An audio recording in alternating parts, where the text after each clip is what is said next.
Assalamualaikum warahmatullahi wabarakatuh. My name is Sylvia Alia Sakina with student number A320, 220, and 91.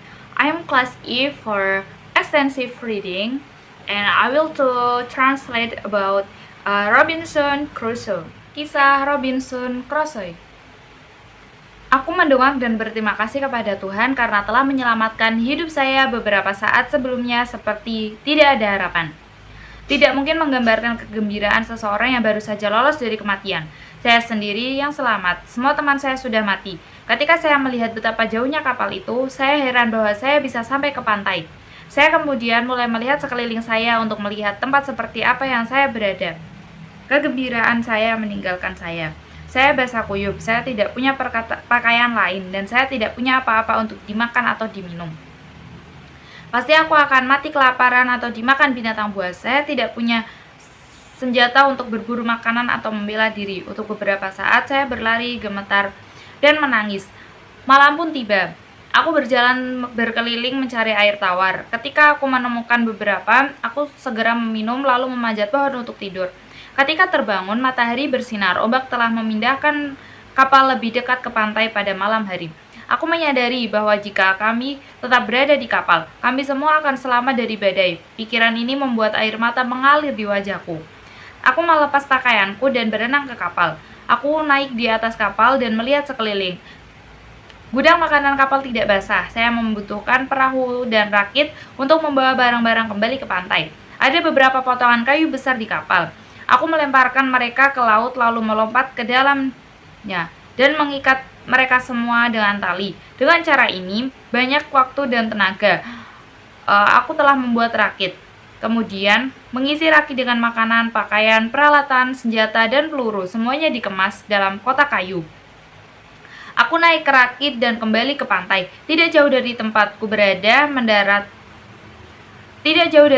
mendarat pada malam sebelumnya, aku melihat ada sungai. Aku mendaratkan rakit sedikit ke atas sungai dan membawa semua barangku ke pantai. Aku belum tahu apakah aku berada di daratan atau di sebuah pulau. Aku mengambil pistol dan mendaki bukit. Dari atas bukit, aku melihat bahwa ada sebuah pulau. Aku melihat banyak burung tetapi tidak ada binatang atau rakyat. Dalam perjalanan kembali menuruni bukit, aku menembak seekor burung. Aku percaya itu adalah senjata pertama yang aku tembakan di sana. Sejak penciptaan dunia, ada suara ribuan burung bangkit berteriak ke udara. Malam itu, aku memasang papan dan kotak kayu di sekitarku untuk melindungiku saat aku tidur. Keesokan harinya, saat aku kembali ke kapal, aku mendapat 4 tidur gantung, selimut, kapak, kaca perspektif, dan layar. Kemudian, kembali ke pantai. Saya membuat tenda dari salah satu layar. Saya membawa segala sesuatu ke dalam tenda yang bisa dirusak oleh hujan atau matahari. Kemudian aku membuat lonceng dan tidur di dalamnya dengan tenang sepanjang malam karena aku sangat lelah dengan pekerjaan hari itu.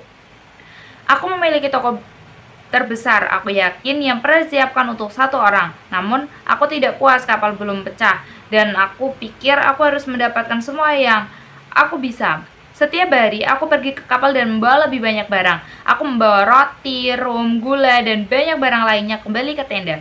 Akhirnya, tidak ada lagi yang bisa dikeluarkan dari kapal. Kemudian, mulai mengambil bagian dari kapal itu sendiri, seperti besi, paku, tali, membawa semua yang saya bisa. Saya sekarang telah berada di pulau itu selama 13 hari dan telah 11 kali di atas kapal. Aku berpikir bahwa jika cuaca tetap tenang, aku akan membawa seluruh kapal pergi. Terakhir kali, aku pergi ke kapal dan menemukan Monoi. Aku tersenyum dan berkata, "Oh, narkoba, apa kamu baik? 1 pisau lebih berharga kepada saya tentang semua uang ini. Aku akan meninggalkanmu di sini. Kamu adalah makhluk yang hidupnya tidak layak diselamatkan."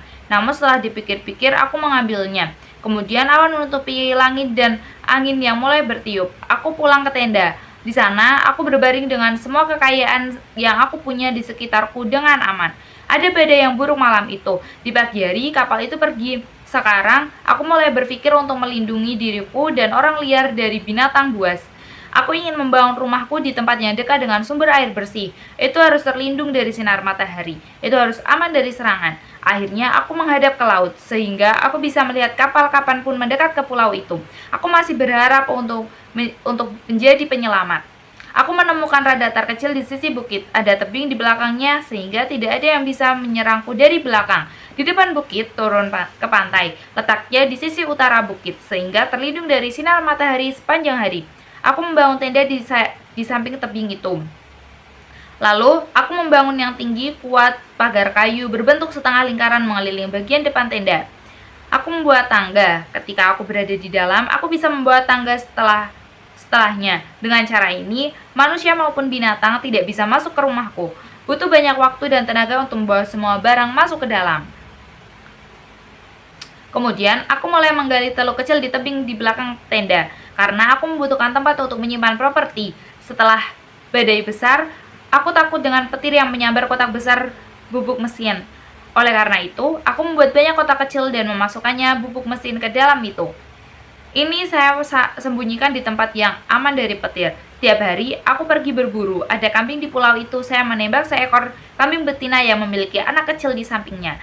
Ini membuat aku sangat sedih. Ketika aku membawa kambing betina mati ke rumah saya, anak itu mengikuti, tetapi tidak mau makan. Karena itu, aku terpaksa membunuhnya dan bukannya. Aku banyak memikirkan situasi. Badai telah mengempaskan kapal ratusan mil jauhnya dari rute perdagangan Eropa. Oleh karena itu, aku berpikir, kehendak Tuhan bahwa aku harus menghabiskan sisa hidupku di pulau yang menyedihkan ini. Aku sering bertanya pada diri sendiri mengapa Tuhan memilih untuk menghancurkan ciptaannya. Rasanya tidak masuk akal untuk bersyukur atas kehidupan seperti itu. Lalu suatu hari ketika aku sedang berjalan di pantai dengan senjata, aku berpikir Anda pasti sengsara. Tapi apa yang terjadi pada yang lain? Anda sendiri cukup beruntung, kamu sendiri cukup beruntung untuk bertahan hidup. Lebih enak di pulau ini atau di dasar laut? Kemudian saya berpikir betapa saya sangat siap untuk bertahan hidup di pulau itu. Apa yang akan terjadi kepada saya jika kapal saya tidak berembus lebih dekat ke pantai? Kesempatan bahagia itu memungkinkan saya untuk mengambil semua barang ini dari kapal. Bagaimana saya bisa hidup tanpa senjata dan peluru, peralatan, dan pakaian? Saya takut saya akan lupa hari apa itu. Saya bahkan mungkin melupakan hari Sabat. Oleh karena itu, saya menanam salib kayu besar di pantai dan di atasnya saya mengukir kata-kata ini dengan pisau saya. Saya tiba di pantai ini pada tanggal 30 September 1659. Pada sisi tiang, saya membuat sayatan kecil dengan pisau saya setiap hari. Potongan yang lebih panjang setiap hari Minggu dan oven yang dipotong lebih panjang untuk hari pertama setiap bulan. Saya lupa mengatakan sebelumnya bahwa di antara barang-barang yang saya ambil dari kapal ada beberapa buku doa Katolik dan 3 Alkitab. Di sana juga memakai 2 kucing dan seekor anjing di atas kapal. Saya membawa kucing-kucing itu kembali ke pulau. Anjing itu melompat ke laut dan berenang setelah saya. Saya mencoba menghibur diri sendiri dengan membuat daftar kenyamanan yang saya nikmati di samping kesengsaraan yang saya derita seperti ini. Kejahatan. Saya terdampar di pulau dengan tidak ada harapan untuk diselamatkan. Saya telah dipilih, saya sendiri yang dipilih untuk menjalani hidup yang sengsara.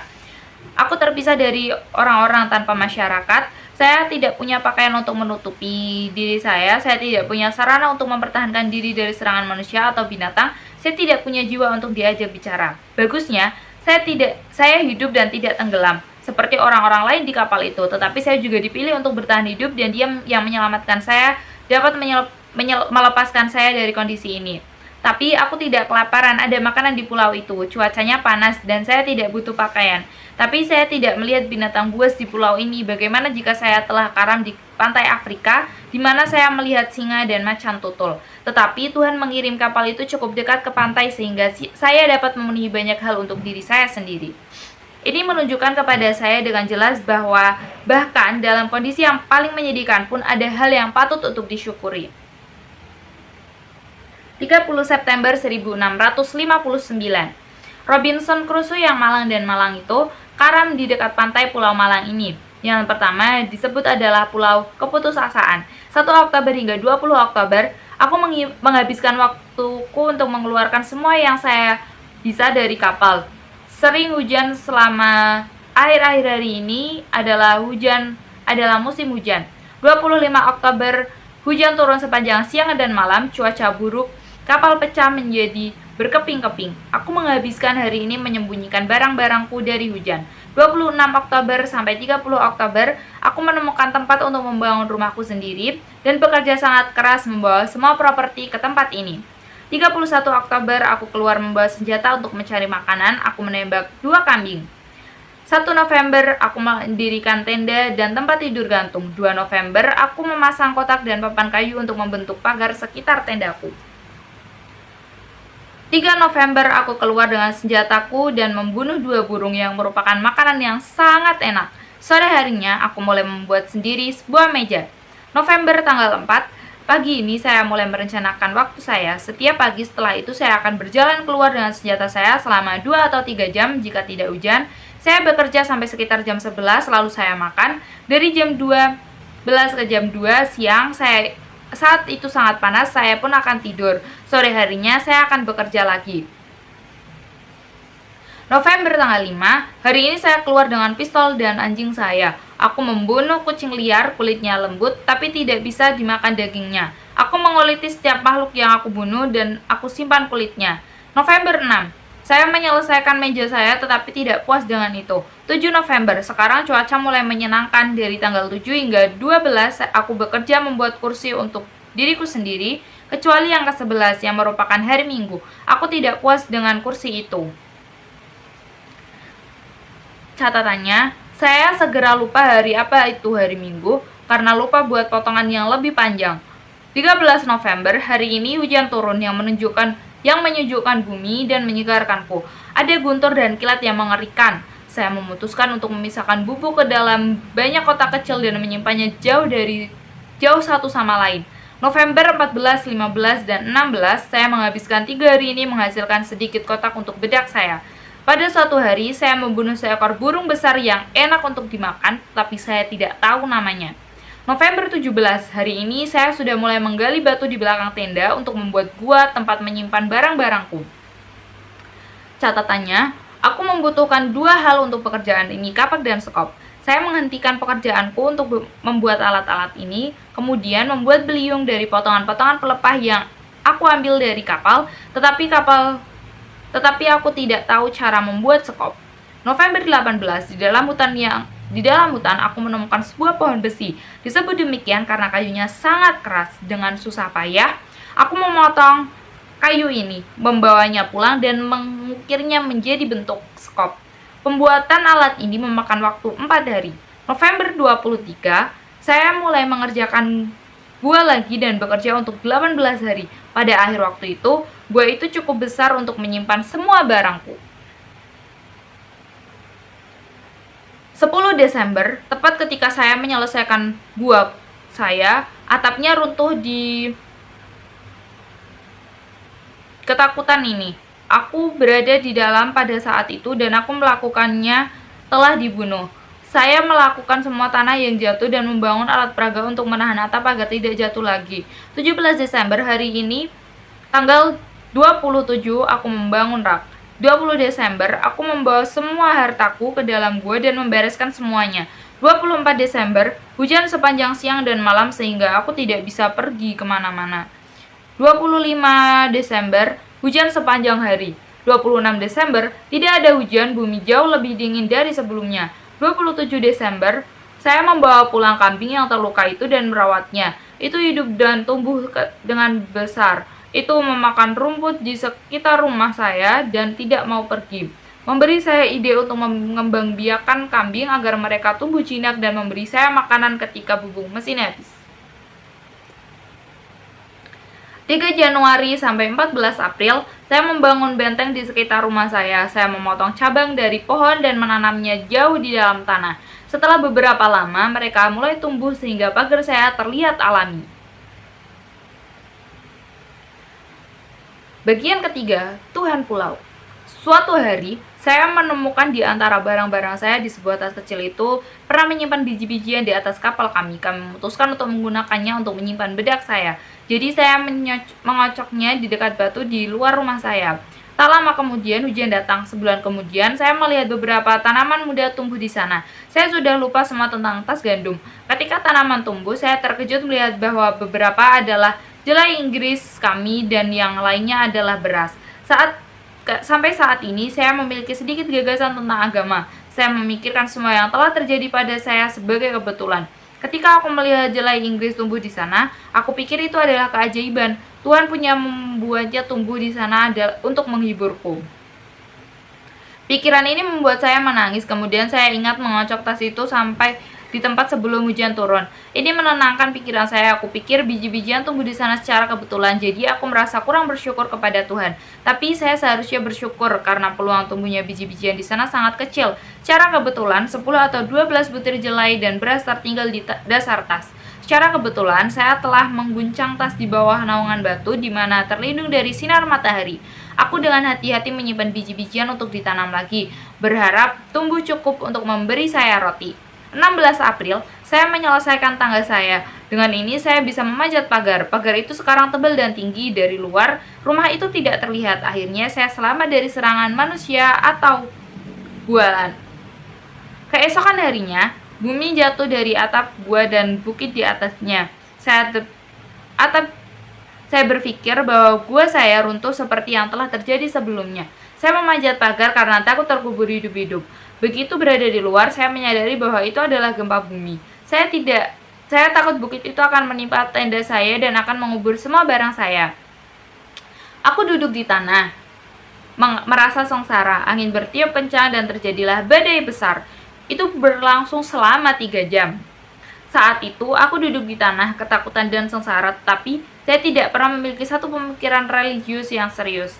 2 jam kemudian, udara dan laut tenang dan hujan mulai turun. Aku menyadari bahwa badai itu adalah hasil dari gempa dan bahwa gempa sekarang telah berakhir. Aku masuk dan duduk di tendaku. Juni 16, di pantai di sisi lain pulau yang kutemukan ada penyu besar. Saya belum pernah melihatnya sebelumnya, tetapi aku segera menemukannya bahwa ada banyak di sisi lain dari pulau itu. 19 Juni, aku jatuh sakit dan mulai menggigil. 20 Juni, aku tidak tidur semalaman karena demam. 21 Juni, aku takut karena penyakitku dan tidak ada yang membantuku. Aku berdoa kepada Tuhan untuk pertama kalinya sejak badai di laut berlalu dalam lambung kapal. Aku tidak bisa berpikir jernih selama beberapa hari berbaring menggigil dengan demam. 26 Juni, aku bangun dengan perasaan lebih baik. Karena tidak punya makanan, aku mengambil beberapa senjata milikku dan membunuh seekor kambing. Aku merasa sangat sulit untuk membawa kambing itu ke rumah karena aku lemah dari penyakitku.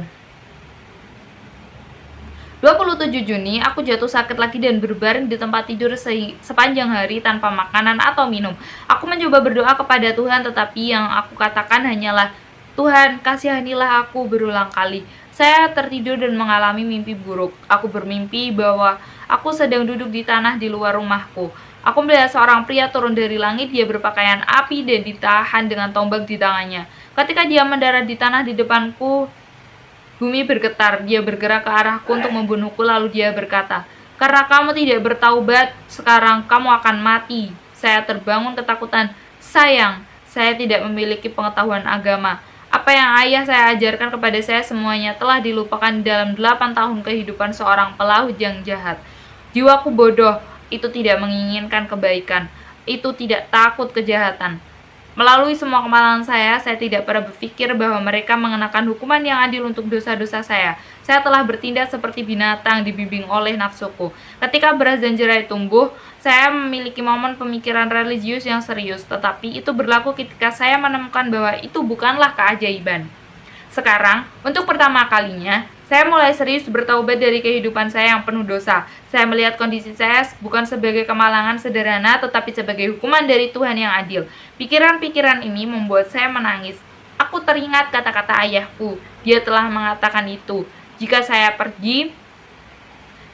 pergi ke laut, Tuhan tidak akan memberikan saya dan saya akan menyesal. Sekarang dalam hati aku berkata, ramalan ayahku benar-benar telah terpenuhi. Tuhan telah menghukumku dan tidak ada yang menolongku. Lalu aku berteriak, "Tuhan, tolong aku karena aku dalam kesulitan besar." 28 Juni, merasa sedikit lebih kuat, saya memakan daging kura-kura. Ini adalah pertama kalinya dalam hidup saya aku meminta kepada Tuhan atas apa yang aku makan. Setelah itu aku mengambil senjataku dan berjalan ke pantai. Di sana aku duduk merasa lemah sekali dan memandang ke laut. Apa? Tertipu sendiri. Apakah ini rawa dan lautan yang telah saya lihat begitu banyak? Aku ini apa itu manusia atau binatang? Dari mana kita berasal? Tentunya kita diciptakan oleh kekuasaan rahasia yang sama yang membentuk bumi dan laut. Siapa itu? Jawabnya jelas. Tuhan yang membuat semuanya. Lalu aku berpikir, jika Tuhan membuat semua hal itu, Dia juga harus membimbing mereka semua. Tidak ada yang bisa terjadi dalam ciptaan tanpa sepengetahuannya. Oleh karena itu, Dia mengetahui bahwa aku berada di sini dalam kondisi yang menyedihkan dan Dia menginginkan hal-hal ini terjadi pada saya. Mengapa Tuhan melakukan ini padaku? Aku bertanya pada diriku sendiri. Tapi kemudian aku teringat kehidupanku yang jahat dan aku berkata pada diriku sendiri, "Mengapa Anda tanyakan mengapa Tuhan melakukan ini padamu? Sebaliknya, tanyakan mengapa Anda tidak terbunuh sejak lama." Sedihnya, terganggu oleh pikiran-pikiran ini, aku pergi untuk mencari tembakau. Di sana, aku menemukan Alkitab yang aku ambil di kapal. Aku mengambil salah satu Alkitab dan mulai membacanya. Kata-kata pertama yang aku lihat adalah, "Panggil aku di hari kesusahan dan aku akan membebaskanmu, dan aku akan memujimu. Dan Anda akan memuji saya." Kata-kata itu sangat relevan dengan situasiku dan aku yang sering memikirkannya. Setelah itu, sebelum pergi ke tempat tidur, aku berlutut dan berdoa kepada Tuhan. Aku meminta untuk memenuhi janji Alkitab dan membebaskanku. Aku telah minum rum dan tembakau, jadi aku tertidur dan tidak bangun sampai sekitar jam 3 sore hari itu. Keesokan harinya, ketika lauke, saya segar dan ceria. 3 Juli, aku sering memikirkan kata-kata dalam Alkitab. Akan membebaskanmu, tetapi sangat tidak mungkin aku harus melarikan diri dari pulau itu. Lalu tiba-tiba aku berkata pada diriku sendiri, tetapi aku telah dibebaskan dari penyakitku. Tuhan telah membebaskanku, tetapi aku tidak memuji Dia. Alih-alih berterima kasih kepadanya karena telah menyelamatkan hidup saya hanya berpikir untuk melarikan diri dari pulau itu. 4 Juli, saya mulai membaca Alkitab dengan serius. Saya memutuskan untuk membaca sedikit setiap pagi dan malam. Sekarang aku memahami kata-kata "panggil aku dan aku akan membebaskanmu" dengan cara yang berbeda. Sebelumnya, aku telah meminta untuk dibebaskan dari penjara pulau saya. Sekarang, saya meminta untuk dibebaskan dari kesalahan masa lalu saya yang penuh dosa. Pembebasan dari dosa adalah berkat yang jauh lebih besar daripada pembebasan dari kesengsaraan. Pikiran saya sekarang tenang dan terhibur. Saya telah berada di pulau yang tidak bahagia ini selama lebih dari 10 bulan.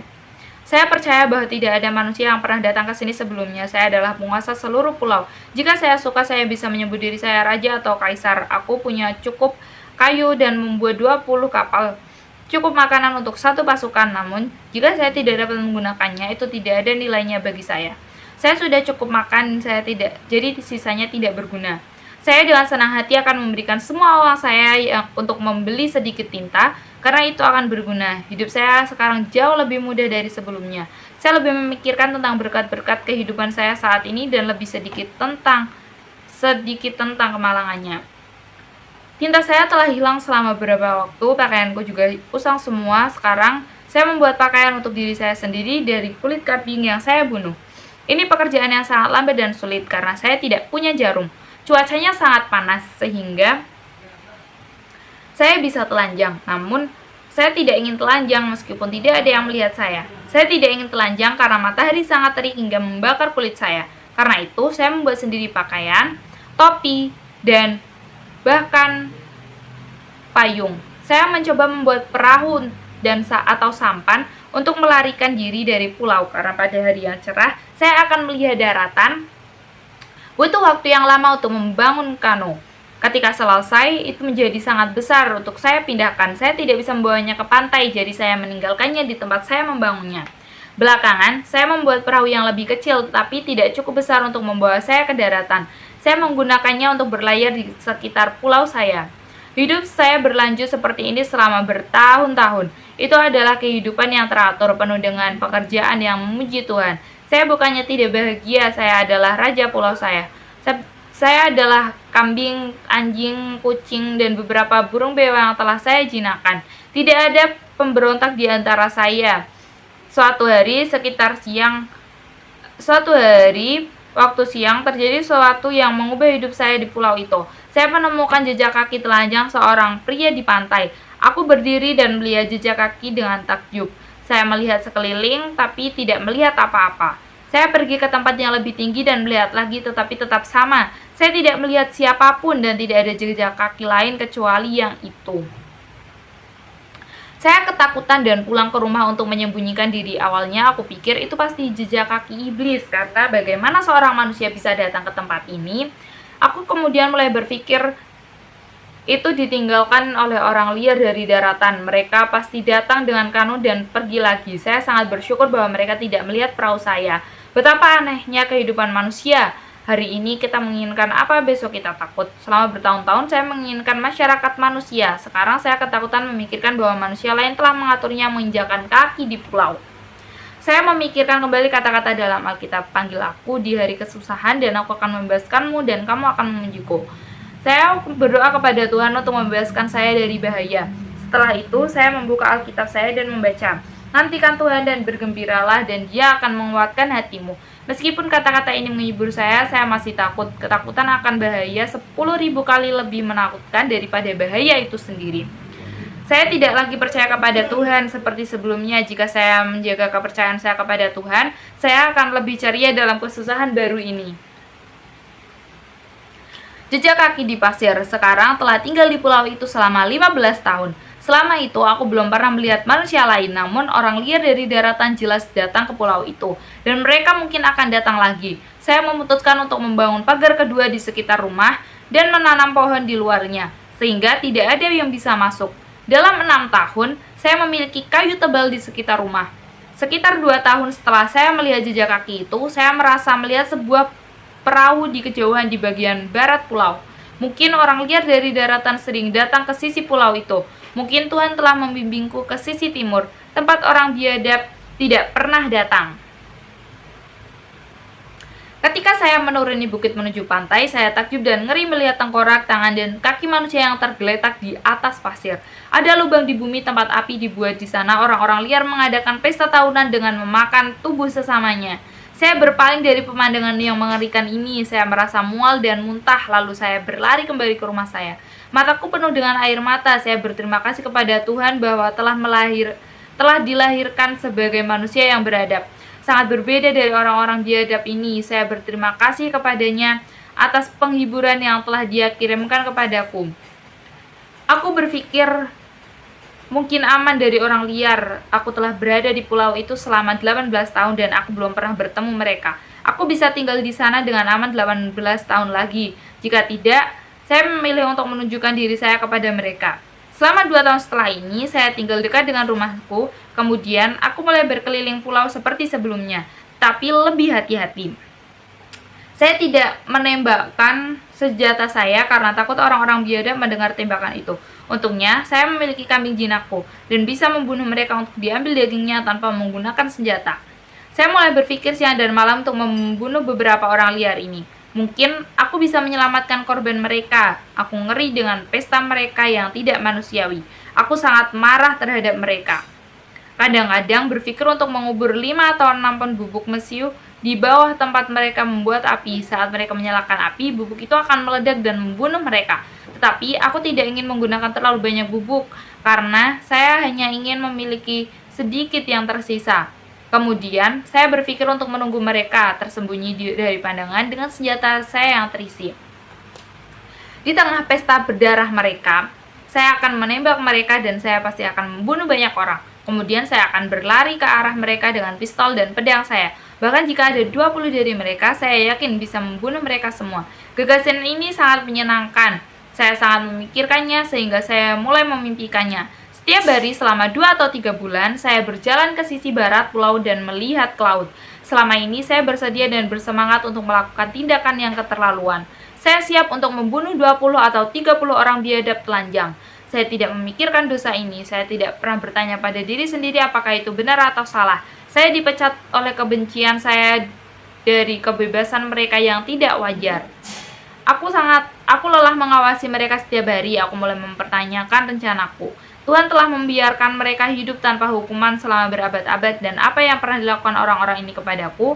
Mereka tidak berpikir bahwa membunuh seorang tahanan dan memakan dagingnya adalah dosa.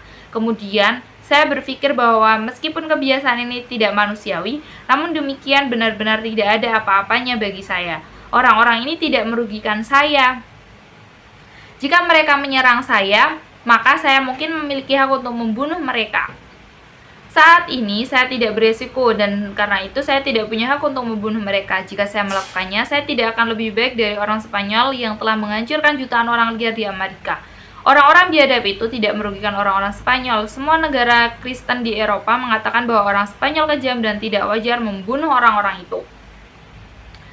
Pikiran-pikiran itu membuat saya meninggalkan rencana berdarah saya. Selain itu, saya pikir menyerang mereka akan menempatkan saya pada resiko yang lebih besar. Jika saya tidak membunuh mereka semua, yang selamat akan pulang dan kembali dengan yang lain untuk membunuh saya. Oleh karena itu, keputusan tidaklah adil dan tidak bijaksana untuk menyerang orang-orang biadab.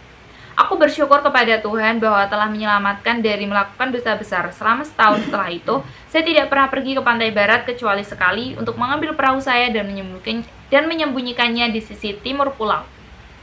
Saya sekarang telah tinggal di pulau itu selama 23 tahun dan saya telah menemukan beberapa cara untuk menyenangkan dan menghabiskan waktu. Aku mengajari burung beoku untuk berbicara, aku mengajari untuk mengatakan kasihan Robinson Crusoe ditinggal bersama saya selama 36 tahun. Kemudian, mungkin dia masih tinggal di pulau itu meneriakkan kasihan Robinson Crusoe.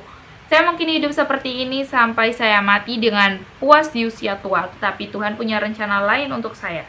Seberapa sering dalam kehidupan kita hal yang paling kita takuti menjadi sarana pembebasan kita. Saya bisa memberikan banyak contoh tentang ini dalam kehidupan yang aneh, namun yang terbaik bermil-mil jauhnya. Aku kembali ke rumahku dan menarik tangga ke atas setelahku. Aku membuat semua senjataku dan berdoa kepada Tuhan untuk melindungiku. Setelah sekitar 2 jam, aku tahu apa yang terjadi di luar. Aku mendaki bukit di belakang rumah dan berbaring di rerumputan dan melihat ke arah pantai dengan kaca perspektif. Di sana, saya melihat 9 orang biadab telanjang duduk di sekitar api kecil. Mereka membawa 2 kano. Beberapa jam kemudian, mereka masuk ke kamar mereka dan meninggalkan pulau. Begitu mereka pergi, aku mengambil senjataku dan pergi ke pantai barat. Aku melihat ada 3 kano lagi di tempat itu. Melihat ke laut, aku melihat mereka semua mendayung kembali ke daratan, turun ke pantai. Aku melihat sisa-sisa pesta mereka yang tidak wajar. Darah, tulang, bagian tubuh manusia. Aku sangat marah melihat pemandangan ini sehingga aku mulai berpikir lagi untuk menghancurkan orang-orang liar berikutnya yang datang ke sana. Itu lebih dari 15 bulan sebelum mereka pergi ke pulau itu. Selama ini saya berada dalam kondisi pikiran yang mematikan. Saya tidak berpikir bahwa jika saya membunuh orang-orang biadab ini, saya juga harus membunuh orang-orang yang datang berikutnya dan berikutnya dan berikutnya. Pada akhirnya aku akan menjadi pembunuh seperti mereka dan mungkin lebih dari itu. Pada tanggal 16 Mei di tahun ke-24 saya di pulau itu, terjadi badai yang sangat dahsyat. Saya membaca Alkitab dan memikirkan kondisi saya. Tiba-tiba saya mendengar suara pistol di laut. Aku meninggalkan rumahku dan berlari ke puncak bukit. Di sana saya melihat kilatan api di laut dan mendengar suara senjata api. Itu pasti kapal yang sedang dalam kesulitan, pikirku. Menembakkan senjatanya untuk meminta bantuan. Aku tidak dapat membantu mereka, tetapi aku pikir mereka dapat membantuku. Oleh karena itu, aku membuat api di puncak bukit. Aku yakin orang-orang di kapal telah melihat tembakanku. Karena begitu, aku menyalakannya, mereka menembakkan senjatanya lagi. Pagi selanjutnya, saya telah melihat kapal itu hancur. Mungkin orang-orang di dalamnya sudah mati semua, atau mungkin mereka melarikan diri dengan perahu dan melempar diri dari pulau menuju laut lepas. Jika demikian, mereka akan mati kelaparan. Bahkan sekarang, mereka mungkin berpikir untuk makan satu sama lain. Aku bersyukur pada Tuhan telah memilih untuk menyelamatkanku dari semua orang yang telah tenggelam di laut ini. Tapi aku juga sedih. Oh, jika satu orang diselamatkan dari kapal itu dan melarikan diri ke pulau ini, aku akan memiliki teman, seseorang untuk diajak bicara sepanjang waktu di pulau. Aku tidak pernah mengalami keinginan yang kuat untuk bertemu dengan manusia. Aku sangat tertekan. Oh, jika hanya satu yang selamat. Aku menangis berulang kali, tapi itu tidak terjadi. Beberapa hari kemudian, aku melihat tubuh seorang anak laki-laki yang tenggelam datang ke pantai yang membuatku sangat sedih. Aku mengambil perahuku dan pergi ke bangkai kapal. Di sana, tidak menemukan jiwa yang hidup, tetapi aku membawa kembali lebih banyak barang, sekitar 1.100 keping 8, dan beberapa emas. Saya menyimpan barang-barang ini di sebuah gua di pulau itu. Selama 2 tahun berikutnya, aku hidup dengan tenang dan hati-hati di pulau itu. Namun, selama ini aku membayangkan dengan cara melarikan diri. Jadi, sekali lagi, aku adalah contoh kelemahan umum umat manusia yang kita tidak pernah puas dengan apa yang Tuhan berikan kepada kita, dan ini yang membuat kita sengsara. Suatu malam, aku bermimpi. Aku keluar di tiap pagi dari rumahku. Di pantai, aku melihat 2 sampan dan 11 orang liar datang ke darat. Mereka memiliki orang biadab lain, dan mereka akan membunuh dan memakannya. Tiba-tiba, tahanan mereka mulai berlari secepat mungkin. Dia lari ke hutan lebat di depan rumahku untuk bersembunyi. Melihat dia sendirian, saya menunjukkan diri kepada saya. Dia berlutut di depanku dan memohon agar aku membantunya. Aku menunjukkan kepadanya tangga dan membawanya ke rumahku. Dia menjadi pelayanku. Kemudian aku berpikir bahwa jika dia pergi ke daratan dengan pria ini untuk membimbing, aku terbangun dengan penuh kegembiraan. Tetapi ketika aku menemukan itu hanya mimpi, aku merasa sangat sedih. Mimpi ini memberi saya gagasan bahwa satu-satunya harapan untuk melarikan diri adalah menjadi orang biadab. Jika memungkinkan, aku akan menyelamatkan satu dari mereka untuk dimakan, dan ini hanya bisa dilakukan dengan membunuh semua orang liar lainnya, dan hatiku bergetar memikirkannya. Namun, keinginanku untuk melarikan diri begitu kuat sehingga akhirnya aku memutuskan untuk mewaspadai orang-orang liar itu lagi. Selama sekitar 1,5 tahun, aku menonton tidak ada yang datang ke pulau itu sepanjang waktu. Kemudian, suatu pagi, aku melihat 5 kano di pantai. Aku mendaki bukit, menyembunyikan diriku di rerumputan dan mengamati mereka dengan kaca. Ada sekitar 30 dari mereka. Mereka menyalakan api dan menari mengelilinginya. Saat aku melihat, mereka membawa 2 tahanan dari perahu untuk dibunuh. Satu tahanan jatuh dan orang-orang biadab mulai memotongnya untuk pesta mereka. Pada saat itu, tahanan lainnya mulai berlari. Dia berlari dengan kecepatan luar biasa di sepanjang pantai menuju rumah saya. Saya sangat ketakutan ketika saya melihatnya berlari ke arah saya. Saya pikir semua yang lain akan mengikutinya. Mimpiku sepertinya menjadi kenyataan ketika saya melihat bahwa hanya 3 pria yang mengejarnya. Rasa takut saya berkurang. Tahanan itu datang ke sungai, melompat dan berenang menyeberang. Ketika para pengejarnya sampai di sungai, salah satu mereka berhenti dan berbalik karena jelas dia tidak bisa berenang. Yang lainnya berenang menyeberangi sungai, tapi tidak secepat yang dilakukan tawanan itu. Saya pikir Tuhan memanggil saya untuk menyelamatkan makhluk malang ini di kehidupan saya. Saya pikir dengan menyelamatkan nyawanya, saya akan mendapatkan seorang pelayan dan mungkin adalah seorang pendamping. Saya mengambil senjata saya dan berlari ke pantai. Saya berteriak kepada tahanan. Awalnya dia takut padaku. Perlahan aku berjalan menuju keduanya yang mengikuti. Saya memukul yang pertama dengan senjata saya. Setelah menjatuhkan orang ini, saya berjalan ke arah yang lain. Saya melihat bahwa dia memiliki tombak. Dia siap melemparkannya ke arahku. Karena itu, saya tidak punya pilihan selain menembaknya. Meskipun dia melihat bahwa kedua musuhnya telah jatuh, orang biadab yang malang itu ketakutan dengan suara senjataku. Aku memanggilnya dan membuat tanda-tanda yang membesarkan hati. Makhluk malang itu gemetar. Dia berjalan ke arahku perlahan. Ketika dia mendekatiku, dia berlutut di tanah dan menciumi bumi. Dia kemudian meletakkan kepalanya di atas tanah. Dia mengambil kakiku dan meletakkannya di atas kepala. Aku membantunya berdiri dan mendorongnya. Orang biadab yang telah kurobohkan sekarang mulai bergerak. Aku menunjuk kepadanya untuk menunjukkan kepada biadabku bahwa musuhnya telah mati. Orang biadabku berbicara beberapa kata kepadaku. Aku tidak mengerti mereka, tapi aku senang mendengarkan mereka. Itu adalah kata-kata pertama yang diucapkan kepada orang oleh manusia manapun selama lebih dari 25 tahun. Saya mengarahkan pistol saya ke arah orang liar di tanah. Savage, saya menyentuh pedang di sisi saya seolah-olah meminta untuk menggunakannya. Saya memberikannya kepadanya dan dia berlari ke musuhnya dan memenggal kepalanya dengan satu pukulan. Ketika dia melakukan ini, dia kembali kepada saya tertawa dan memberi saya pedang. Kemudian dia mengubur mayat-mayat itu di pasir. Setelah itu, saya membawa biadab saya ke gua saya dan memberinya makanan dan air. Saya menunjukkan kepadanya bahwa dia harus tidur dan menuju ke selimut di mana saya sering tidur sendiri. Dia adalah pria tampan yang kuat, berusia sekitar 26 tahun. Dia memiliki wajah yang menyenangkan dengan semua kemanisan dan kelembutan orang Eropa, terutama saat dia tersenyum. Ketika dia bangun, dia membuat banyak tanda terima kasih kepada saya karena telah menyelamatkan hidupnya. Saya menunjukkan kepadanya bahwa saya senang dengannya. Kemudian saya mulai berbicara dengannya dan mengajarinya cara berbicara seperti saya. Pertama, saya mengatakan kepadanya bahwa namanya adalah Friday. yang merupakan nama hari di mana saya menyelamatkan hidupnya. Saya mengajarinya untuk memanggil saya guru. Aku tinggal bersamanya di gua sepanjang malam hari itu. Keesokan paginya, kami pergi keluar, kami tiba di tempat kami menguburkan kedua pria itu. Friday memberi isyarat kepadaku bahwa kami harus menggali dan memasukkannya. Saya membuat tanda-tanda muntah dan memberitahu dia betapa aku membenci gagasan itu. Aku kemudian membawanya ke puncak bukit untuk melihat apakah musuhnya masih ada di pulau itu. Orang-orang biadab dan kanom, mereka telah pergi. Kami pergi ke tempat di mana mereka berada. Aku sangat ngeri melihatnya, tetapi Friday sepertinya tidak terganggu olehnya. Tempat itu penuh dengan tulang dan darah manusia. Saya melihat 3 tengkorak, 5 tangan, dan tulang dari 3 atau 4 kaki-kaki. Saya melihat Friday meletakkan tengkorak dan tulang ke dalam tumpukan dan membakarnya. Aku tahu dia masih ingin makan daging. Ketika kami telah melakukan ini, kami kembali ke rumah. Aku membuat pakaian untuk Friday. Kemudian, aku membangun tenda untuknya di antara pagar pertama dan kedua. Jadi, Friday tidak bisa menyerangku pada malam hari. Tapi tidak perlu, karena Friday adalah hamba yang paling setia, penuh kasih, dan tulus. Dia mencintaiku seperti seorang anak mencintai ayahnya. Dia akan memberikan nyawanya untuk menyelamatkan nyawaku. Tuhan tidak memberi semua makhluknya pengetahuan tentang cara terbaik untuk menggunakan kemampuan mereka. Namun, dia memberi semua umat manusia alasan, sentimen, dan nafsu yang sama. Aku sedih memikirkan bahwa Tuhan telah menyembunyikan pengetahuan yang menyelamatkan dari jutaan jiwa. Seseorang seperti Friday akan menggunakan pengetahuan itu lebih baik daripada banyak pria kulit putih.